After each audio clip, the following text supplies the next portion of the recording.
एक फ्लैट, तीन बहनें और एक पिता। फिर जो हुआ वो हैरान कर देने वाला था।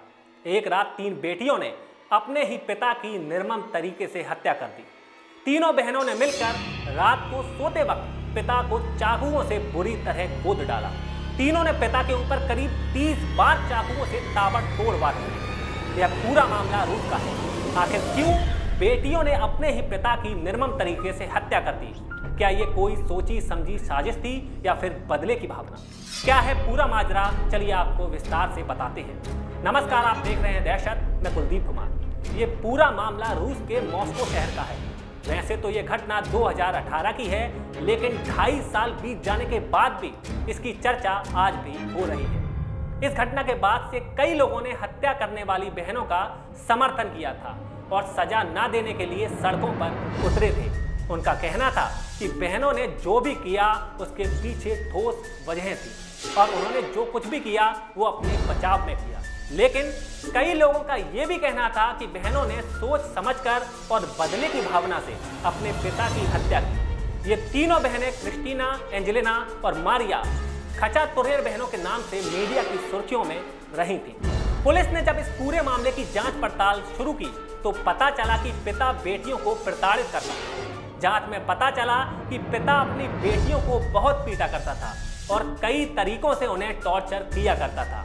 इसके साथ ही पिता बेटियों को कैदी की तरह रखता था और उनके साथ यौन दुर्व्यवहार भी करता था।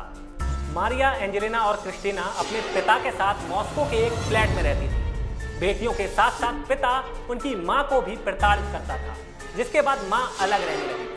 पिता बेटियों को मां से भी नहीं मिलने देता था, जिसके बाद 27 जुलाई 2018 को बेटियों ने पिता को मौत के घाट उतार दिया। बहनों ने पिता के ऊपर 30 से ज्यादा बार चाकू से हमला किया। जांच में पिता के गले, छाती और सिर पर कई चोट के निशान मिले हैं। 27 जुलाई 2018 को जब बहनों ने पिता की हत्या की थी, उससे कुछ वक्त पहले 57 साल के पिता मिखाइल खचातुर्रेन ने तीनों बहनों को एक एक कर अपने पास बुलाया था और उन्हें इसलिए डांटा था कि बेटियों ने फ्लैट की सफाई सही से नहीं की थी। बेटियों को डांटने के बाद पिता ने उनके चेहरे पर मिर्ची पाउडर भी डाल दिया था। पिता की ओर से लगाए गए प्रतिबंधों और आइसोलेशन में रहने की वजह से बहनें पोस्ट ट्रॉमेटिक स्ट्रेस डिसऑर्डर से जूझने लगी थी। पोस्ट ट्रॉमेटिक स्ट्रेस डिसऑर्डर आखिर क्या है, पहले आपको ये बता देते हैं। दरअसल इस परिस्थिति में इंसान डिप्रेशन में चला जाता है। मतलब ऐसी भयानक घटना जिसे व्यक्ति ने खुद अनुभव किया होता है या देखा होता है। कई स्थितियों में व्यक्ति खुद को नुकसान पहुंचाने की भी कोशिश करता है ताकि वह घटना व उससे जुड़ी यादों से छुटकारा पा सके।